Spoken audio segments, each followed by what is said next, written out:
오늘 제목은 교회의 타락과 정화라는 제목으로 함께 말씀의 은혜를 나누기를 바랍니다. 여러분, 신약 성경의 구절을 살펴보면 크게 네 부분으로 나뉘어집니다. 첫 번째는 복음의 시작입니다. 이것은 사복음서를 의미하는 거죠. 복음이 이렇게 시작되었다라는 것을 먼저 밝힙니다. 두 번째는 복음의 확장 부분을 언급합니다. 이것은 사도행전을 통해서 이 복음이 어떻게 확장되어 갔는가를 우리에게 말씀해 주고 있습니다. 세 번째는 복음의 변정과 교회의 타락에 대한 이야기를 합니다.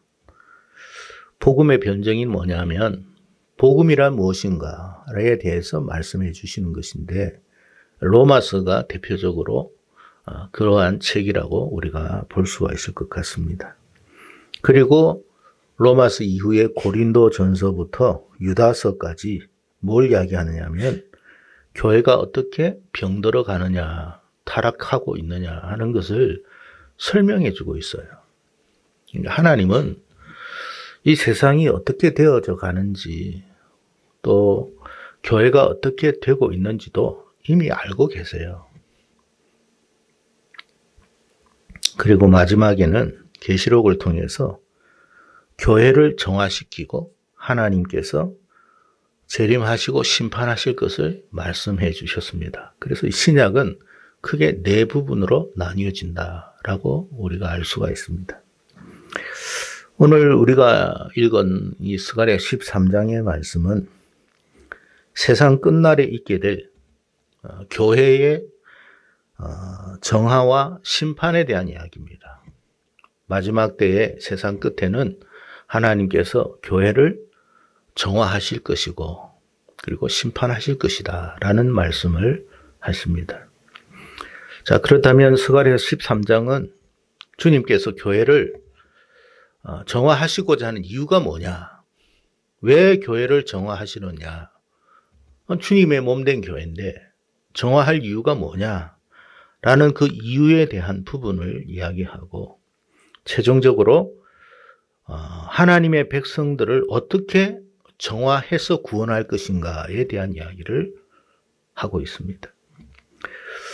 본문 2절에서 6절의 말씀은 하나님께서 예루살렘이라고 이야기를 했는데 교회를 생각하면 돼요. 예루살렘의 외적인 정화에 관한 말씀을 하고 있습니다. 외적인 정화. 예루살렘이라 하면 항상 성전을 생각하시면 돼요. 그러니까 이 예루살렘의 성전을 하나님이 정화할 것이다 라는 이야기예요. 정화한다는 말은 무슨 말이냐면 오염됐다는 뜻이에요. 더러워졌다는 뜻이에요. 왜 정화하시느냐 이유를 보니까 예루살렘 안에 뭐가 있느냐라고 이야기합니다. 뭐가 있어요? 온갖 우상과 또 뭐가 있어요? 거짓 선지자와 또 뭐가 있어요? 귀신들이 있더라. 여러분, 교회 안에 이런 것들이 있으면 돼요, 안 돼요? 그런데도 말세가 되면 그렇게 된다. 주님은 다 알고 계세요. 그러니까 여러분, 교회가 타락했다, 어떻다, 난리를 피우고 교회를 떠난다, 신앙생활 포기한다, 그런 말 하지 마세요. 하나님이 몰라서 그대로 있는 게 아니에요. 성경에 이미도 다 기록해 놨어요. 그러니까 하나님의 말씀을 살피지 않으니까 그냥 교회가 왜 이런가 저런가 하고 흥분하고 하나님이 계신가 안 계신가 없는가 보다 하고 떠나버리는 사람들이 많은데 성경을 몰라서 그런 거예요. 하나님은 이미 다 말씀하셨어요. 교회가 어떻게 타락하고 오염되고 병들 것인가 그 부분을 다 이야기했어요.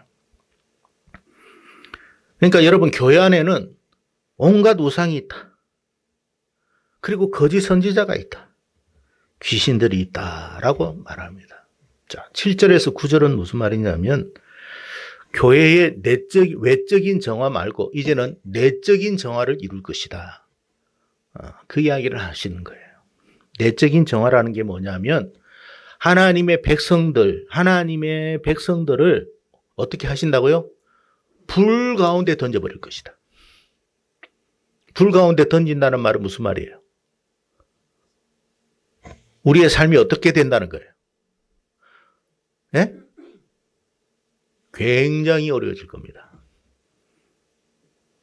굉장히 어려워져요. 굉장한 시련과 환난과 역경이 닥쳐올 것입니다. 그러면 불 가운데 던지면 죽을 거 아닙니까? 안 죽어요. 하나님의 백성들은 안 죽어요. 안 죽는 게 아니라 우리 안에 뭐가 없어져요? 온갖 불순물들이 다 빠져나와요. 그래서 던지는 거예요. 그러니까 하나님의 백성들이라고 하지만 뭐가 있어요? 안에 내면적으로 죄가 많아요. 우상도 있고 거짓된 것도 있고 별의별 것, 하나님 아닌 것들이 너무 많아. 그래서 하나님이 시련 가운데 불 가운데 던져버려요. 근데 놀랍게도 하나님의 백성들은 어떻게 된다고요? 또 순수해져요. 그게 하나님의 행하실 일이다. 내적 정화다. 그렇게 말씀을 합니다. 자, 그렇다면 오늘 본문 말씀이 우리에게 뭘 주는지 몇 가지로 함께 살펴보도록 하겠습니다.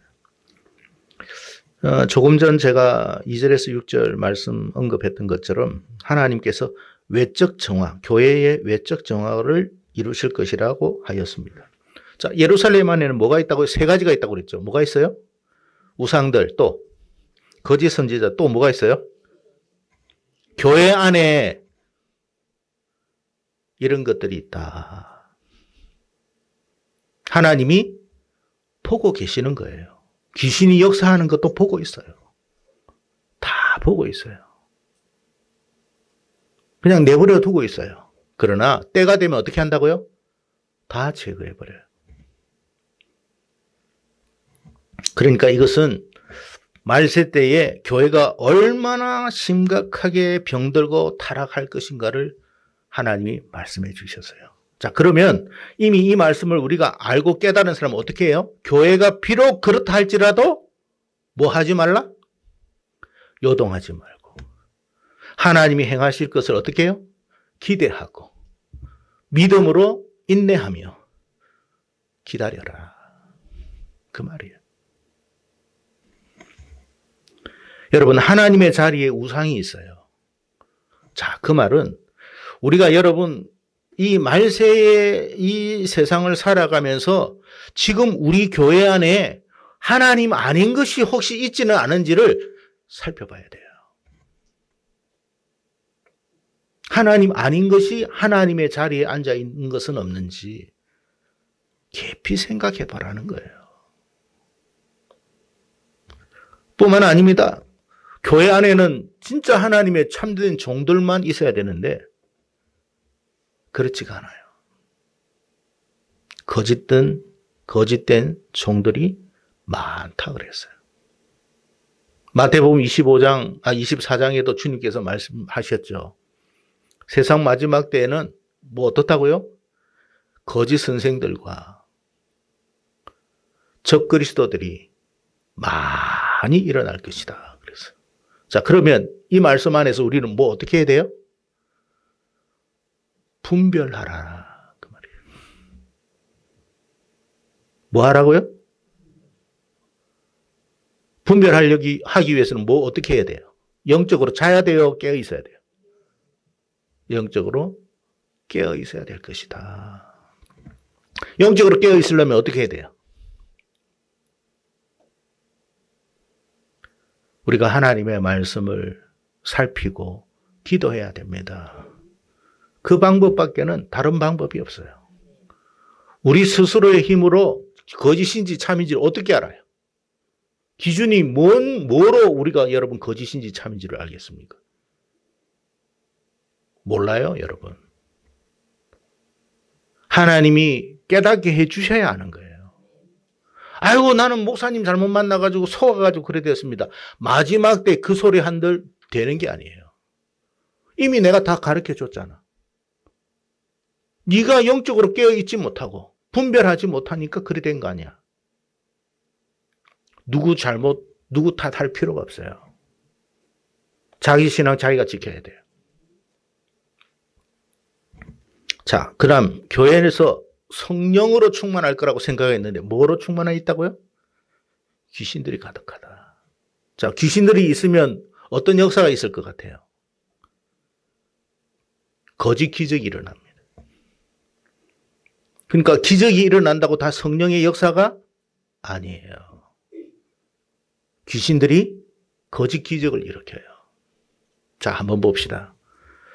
출애굽 때에 모세가 기적을 일으켰죠. 근데 애굽의 술사들도 일으켰어요, 안 일으켰어요? 일으켰어요. 그러다 보니까 바로가 판단력이 없어진 거예요. 판단해야 할 사람이 판단력을 잃어버린 거예요. 거짓 기적들. 그러니까 여러분, 거짓 기적이라는 게 뭐가 있겠어요? 병 낫는 것도 거짓 기적. 별의별 희한한 일들이 다 있는데, 그런데 그걸 가지고 하나님의 역사라고 생각해요. 근데 알고 보니까 거짓이야. 귀신도 그렇게 해요. 귀신도 방언해요. 다 해요. 뭘로 분별해요? 하나님의 말씀으로, 그리고 기도로 분별할 수밖에 없어요. 그러니까 내가 하나님 앞에 정말 말씀 붙들고 간절히 기도하면 하나님이 들으실까요, 안 들으실까요? 들어요. 그러면 그 거짓됨인지 아닌지를 깨닫게 해줄까요, 안 해줄까요? 깨닫게 해줘요. 그런데 관심이 없어. 그냥 세상 일에만 관심이 있고, 세상 돈 버는 일에만 관심이 있고, 세상의 어떤 그 뭐 쾌락적인 즐거움만 관심이 있어. 그런데 교회는 다녀. 분별할까요, 못할까요? 못해요. 속게 돼요. 넘어가요.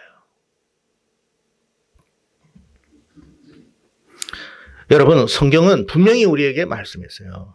세상 끝에는 가까워지면 가까워질수록 교회가 얼마나 타락할지, 얼마나 변질될지를 이미 말씀하셨어요. 근데 우리는 그런 부분을 주의 깊게 안 들어요. 그리고 그냥 흥분해요. 목사가 떴다, 교회가 떴다, 장로가 떴다. 그래서 나는 신앙생활 안 하고 싶다. 누가 원하는 걸까요? 하나님이 원하시는 걸까요? 사단이 원하는 걸까요? 사단이 왜 귀신들을 역사하도록 만들까요? 교회 안에 있는 사람들을 천국으로 가지 못하도록 하기 위해서 그런 거예요. 그러니까 정신 차리고 있어야 되는 거예요. 저 세상 일에만 정신을 팔려가지고 우리가 여러분 하나님이 말씀하시는 것은 듣지도 않고 살아가면 이 땅에서는 잠시는 잘 될 수 있어요. 근데 어떻게 된다고요? 그 영혼은 망하는 거예요.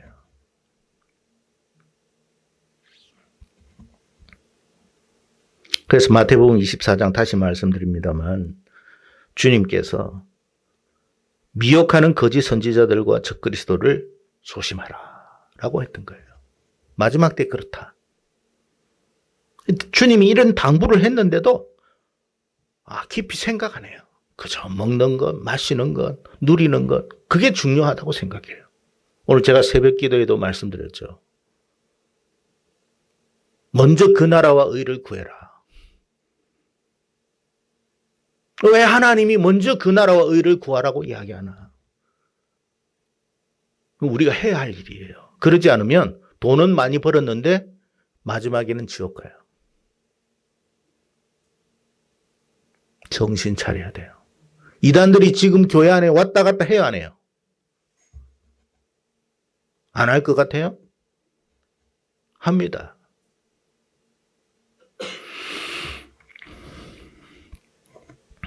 이런저런 기적의 일들이 일어난다고 다 성령의 역사라고 생각하지 마세요. 이건 성령의 역사가 아니라 귀신의 역사일 수도 있다는 걸 알아야 합니다. 놀랍게도 이스라엘이 망할 때에 그런 역사가 일어났어요. 그런 현상이 일어났다는 거예요.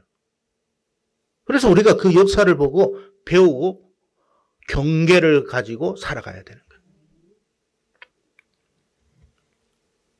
분별력이 없으면, 영적 분별력을 잃어버리면 하나님이 아무리 말씀을 해도 깨닫지를 못해요. 그래서 여러분, 교회가 타락했다, 병들었다, 왜 저러나 저러나 그거 가지고 신랑이 벌리지 말고 뭐 하라고요? 우리 각자의 믿음 잘 지켜라. 그게 사는 길이다. 하나님이 그러면 이걸 방치하는 게 아니고 언젠가는 때가 되면 다 재개해버릴 것이다. 말씀하셨잖아요.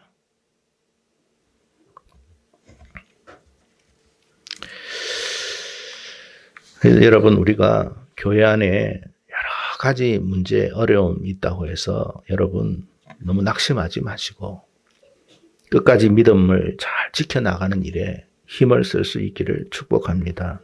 그래서 여러분, 세상이 마지막이 가까울수록 교회는 더 타락해요. 우리도 조심해야 돼요, 안 해야 돼요? 우리도 타락할 수 있는 거예요. 우리도 병들 수 있는 거예요. 그러나 여러분, 결국 거짓 선지자들은 다 쫓겨납니다. 귀신들 다 쫓겨나요. 우상들 다 사라져요. 진짜만 남게 돼 있어요. 하나님은 진짜만 남길 거예요. 그러면 우리가 진짜여야 돼요? 가짜여야 돼요? 진짜가 되어라, 그 말이에요.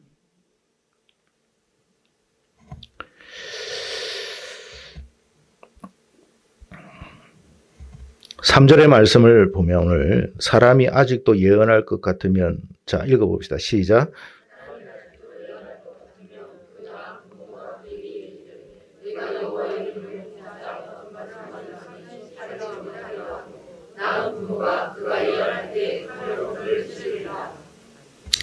여러분, 이 무슨 말이냐면 이제 잠시 후에 하나님이 이 귀신도 방치해놓고 우상도 방치해놓고 거짓 선지자도 다 방치해놓고 있습니다만 때가 되면 다 제거해버립니다.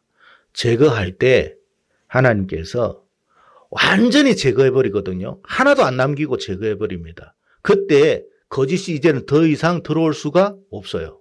심지어는 자기 자녀가 엉터리 같은 소리를 해도 어떻게 한다고요? 죽여버릴 것이다.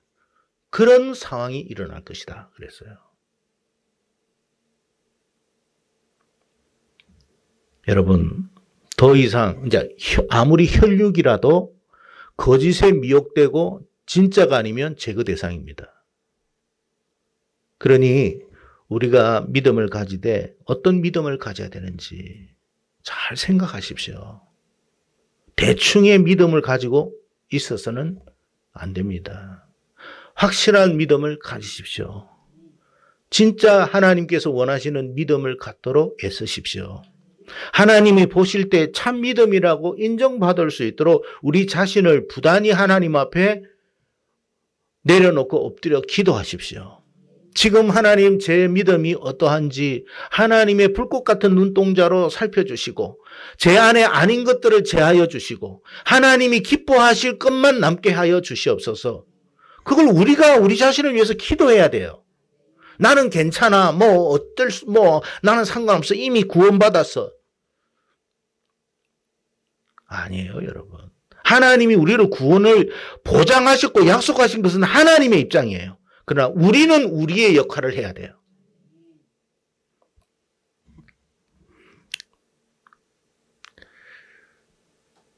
두 번째는 주님께서 자기 몸 된 교회의 내적 정화를 이루실 거라고 말씀하셨습니다. 7절에서 9절입니다. 자, 앞서서는 거짓 선지자들이나 우상들이나 귀신들을 다 쫓아낸다고 그랬죠. 그런데 7절부터 보면 또 하나님이 하실 일이 있어요. 그게 뭐냐면 참된 종을 교회에서 제거할 것이다. 여기서 제하신다는 것은 거짓 선지자처럼 제한다는 게 아니에요. 참 종들을 다 데려갈 거라는 거예요. 여러분, 마지막 때는 진짜 하나님의 종이 없을 거예요, 교회에. 그러면 없으면 어떻게 해요? 각자의 신앙으로 심판받아야 돼요. 각자의 신앙을 가지고 그 불 가운데서 자기의 신앙을 하나님 앞에 나타내야 돼요. 교육자 없어요.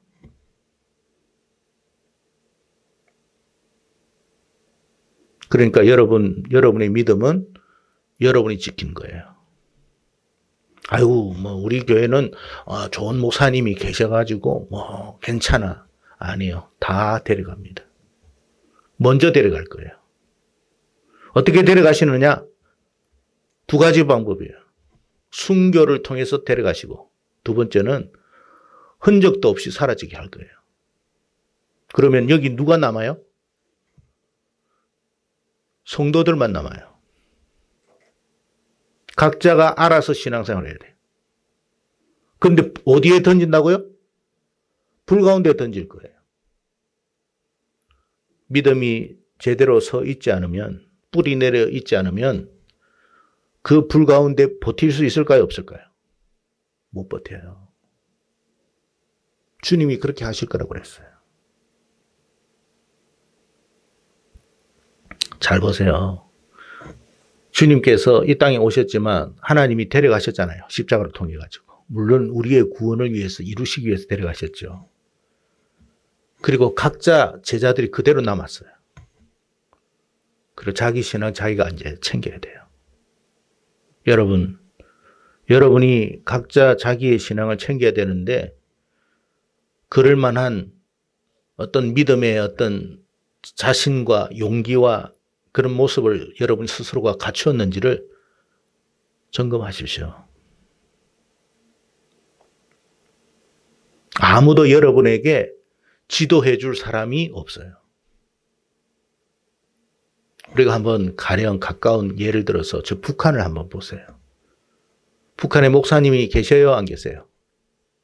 예? 없어요. 가짜 외에는 진짜는 없어요. 그러면 북한에는 교회가 있어요? 없어요?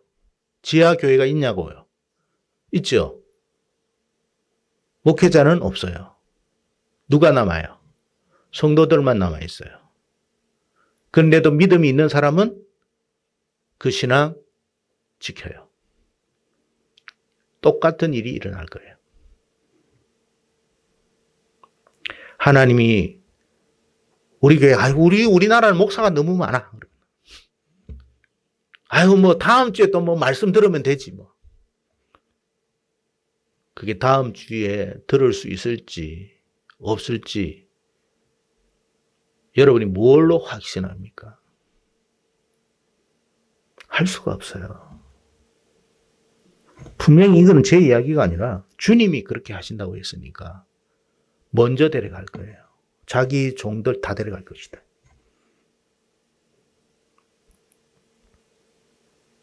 이스라엘 백성들 여러분 생각해보세요. 예레미야 때에 하나님께서 예레미야하고 이스라엘을 분리시켜 버렸어요. 예레미야는 애굽으로 보내버리고 이스라엘은 바벨론으로 보냈어요. 바벨론으로 간 이스라엘 사람들 어떻게 했어요? 자기 신앙 자기가 챙기는 거예요. 평상시에 여러분이 들었던 말씀, 붙잡았던 말씀, 마음에 새겼던 말씀, 그걸 가지고 신앙생활을 해야 돼요. 아무도 가르쳐 주지 않아요. 그것이 내적 정화다. 그랬어요. 근데 오늘 보니까 몇 명만 살린다고 그랬어요? 예? 8절 보십시오. 몇 명? 3분의 1이다. 그러면 3분의 2는 어떻게 되겠어요? 불 가운데 다 타버리는 거예요.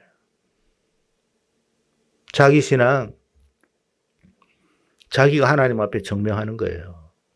누가 해주지 않아요. 그러니까 여러분 하나님이 은혜 베풀어 주실 때에 은혜 주실 때 은혜 잡으십시오. 지금 우리가 하나님 앞에 어떤 삶을 살아야 할지를 생각하면서 믿음 생활하십시오. 그때는 아무리 찾아다녀라고 해도 찾아다녀도 없어요, 여러분. 누가 하나님, 누가 나에게. 그래서 여러분 여기에 세상 저기에 가고 바다의 끝까지 가가지고 이리 비틀 저리 비틀해도 하나님의 말씀을 비틀거리며 찾으려고 해도 찾을 수 없다. 똑같은 말씀이에요.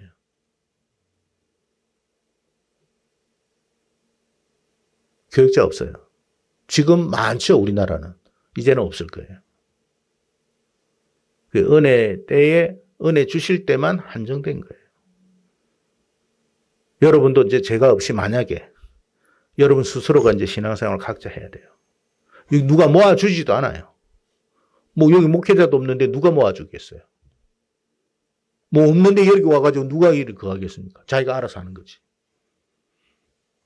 얼마나 버틸 것 같습니까?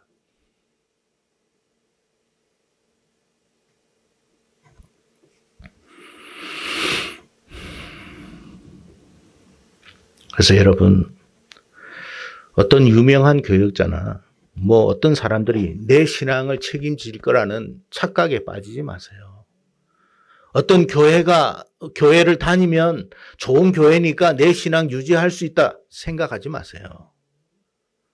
그곳이 좋은 교회라 할지라도 그곳에서 자기의 신앙을 세워야 돼요. 세워가야 돼요. 그 길밖에 없어요. 북한은 우리보다 매를 먼저 맞았어요. 이제 우리예요.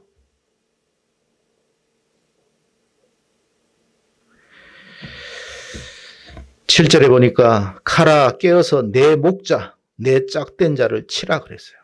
카라 치라고 그랬으니까 순교를 당할 사람 많을 겁니다.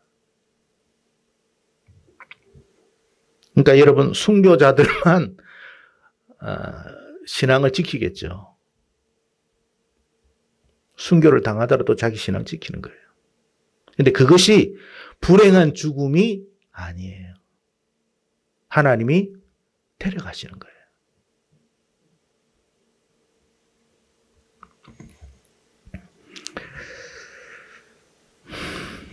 오직 참된 신앙을 가진 자만이 이 불 가운데 연단을 받을 것이고 뭐로? 금과 은과 같이 이겨낼 것이다.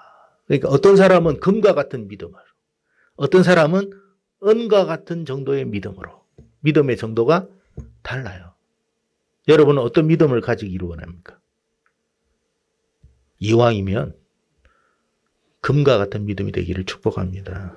그러니까 은과 금이라는 것이 딴 게 아니에요. 세상의 어떤 가치관에 따라 이해시키기 위해서 은과 금을 이야기한 거예요. 하나님은 은이든 금이든 똑같아요. 다만 우리가 금을 더 좋아하잖아요. 그렇듯이 우리의 신앙이 어떻게 된다고요? 금과 같아야 될 것이다. 3분의 1만 남을 것이다. 우리 교회 여기 얼마 안 되는데 여기서 3분의 1이라면 몇 명입니까? 우리 교회로 기준한다면 한 열 몇 명 되려나요?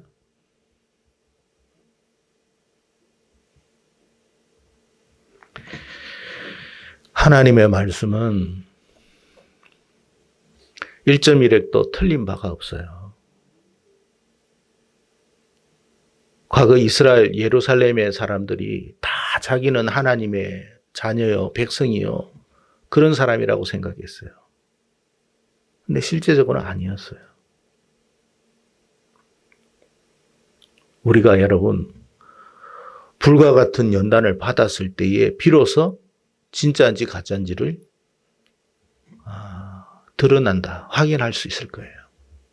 그럴 때에 우리가 오직 참된 신앙을 가질 수 있도록 기도하기를 바랍니다. 자, 여기에서 통과된 3분의 1은 이제 뭐라고 되느냐?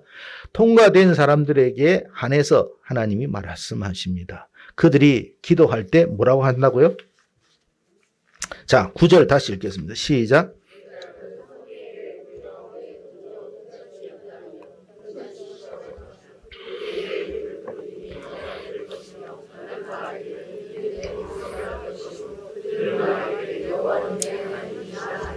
무슨 말이냐면 하나님이 불 가운데로 확 던져버려요. 근데 거기에서 3분의 1만 남는데 3분의 1이 뭐 한다고요? 그 불과 같은 시험 속에서 뭐 한다고요? 하나님 이름 부를 것이다. 그래서 성경에 보면 주의 이름을 부르는 자마다 구원한다고 그랬죠. 그 마지막 때 이야기거든요. 불과 같은 이 시험 속에서도 나를 부르는 사람이 진짜 믿음이에요. 불과 같은 상황 속에서도 하나님을 믿는 그 믿음이 진짜예요. 어떤 시련 속에서도 하나님은 하나님이시다. 반드시 하나님은 살아계시고 하나님은 하나님께서 우리를 구원하실 것이다라는 믿음을 잃지 않고 그 상황 속에서도 절망하지 않고 원망하지 않고 하나님의 이름을 부르는 사람, 그가 내 백성이다. 그 말이에요. 그러니 여러분, 우리의 삶 속에서 어려움이 오잖아요. 때로는 시련이 올 때 하나님의 참 믿음의 사람들은 누구를 찾겠어요? 절에 가겠어요? 교회로 오겠어요? 성당으로 가겠어요? 교회로 오겠어요? 점집에 가겠어요? 교회에 오겠어요? 술집에 가겠어요? 교회에 오겠어요? 교회 왜 와요? 하나님 찾으려고. 술집에 안 가요. 힘들다, 어떻다, 못 살겠다. 부어라, 마셔라. 그거는요, 그 사람이 진짜 믿음이 아닌 거예요. 진짜 믿음은 술집에 가는 게 아니라 하나님께 가요. 하나님 찾아요. 왜? 술이 나를 구원하는 게 아니고 하나님이 나를 구원하시니까. 그가 나의 백성이다. 그러면 하나님은 그 하나님의 백성을 뭐라고 이야기할 것 같아요? 자, 그 하나님 그렇게 백성을 했고, 자, 그 백성들은 또 뭐라고 하냐면, 자, 읽어봅시다. 이는 할 것이요. 그들은 말하기를 뭐라고요? 여호와는 내 하나님. 지금까지는 이것이 하나님이다. 저것이 우상들의 하나님이었어요. 근데 불 가운데 연단 받아 보니까 내 안에 모두 찌꺼기 다 사라졌어. 야, 이게 물질이면, 야, 세상에 살아갈 때 물질이 중요해. 물질이 중요해. 하고 항상 그렇게 살아요. 하나님의 백성임에도 그렇게 살았단 말이에요. 그런데 연단 받아가지고 이제는 그게 아니라는 걸 알아. 뭐라고 이야기하겠어요?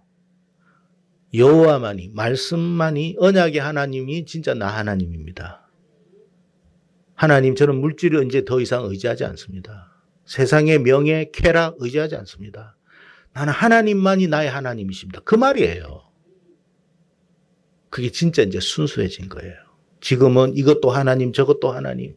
세상 이렇게 신앙생활 하면서도 하나님도 필요하지만 또 뭐도 필요해요? 쾌락도 필요하고 물질도 필요하고 인간관계도 필요하고 이것도 필요하고 저것도 필요하고 다 필요해. 그러니까 하나님만 필요한 게 아니고 이것도 필요하고 저것도, 그게 다 자기 우상이야. 근데 진짜 연단 받아 보니까 물질이 자기에게 도움이 돼야 안 돼요? 그때는 안 돼요. 쾌락이 자기에게 도움이 돼야 안 돼요? 안 돼요. 인간관계가, 부모가, 형제가 도움이 돼야 안 돼요? 그때는 안 돼요. 친구가 도움이 돼야 안 돼요? 안 돼요. 그들도 자기 상황 속에서 어려움이 있기 때문에 도와줄 상황도 아니에요. 다 이제는 등을 집니다. 외면합니다. 나는 자식이 많아가지고 자식이 건실하고 좋은 대학 나오고 직장도 많고 돈도 많이 벌으니까 나는 노후가 괜찮아. 환란이 일어나면 그거 아무 의미가 없어져요. 누구만이 남아요? 하나님만이 남아요. 그래서 말합니다. 여호와만이 나의 하나님이십니다. 그렇게 될 것이다. 그 말이에요. 그게 하나님의 정화 방법이에요. 저와 여러분이 그래 되기를 바라고요. 그러니까 여러분, 우리가 하나님의 참 자녀라면, 백성이라면 불과 같은 시련이 온다 해도 걱정할 필요가 없어요. 왜? 안 죽을 거니까. 안 죽어요, 여러분. 안 망해요. 왜? 하나님이 붙들어 주실 거니까. 그래서 불 가운데 지날 때에도, 물 가운데 지날 때에도, 강을 지날 때에도 내가 너와 함께 할 것이다. 그 믿음으로 사세요. 지금 세상이 어떻게 돌아갈지 어떻게 알아요? 우리나라도 뭐 전쟁이 났지 어떻게 알아요? 비록 그런 일이 있어도 하나님에 대한 믿음을 끝까지 가지세요. 죽지 않는다. 여러분, 우리 청년들 혹시 진짜 아닌 말로 전쟁이 나가지고 전쟁터에 간다 해도 이 믿음 가지십시오. 하나님 나와 함께 하실 거다. 지켜주실 거다. 붙들어 주실 거다. 꼭 붙으십시오. 오히려 그 일로 말미암아 여러분의 믿음이 더욱더 온전해질 것이고 하나님이 살리시는 자가 누군가를 보여주실 거예요. 진짜 순수한 믿음의 사람들만 다 남게 할 거예요. 그리고 이 땅을 차지하도록 하실 거예요. 그러니까 세상에 엉터리 같은데 너무 시간과 정력과 에너지를 낭비하지 마시고 믿음 안에서 승리하며 살아가는 여러분 되기를 주의 이름으로 축복합니다. 기도하겠습니다.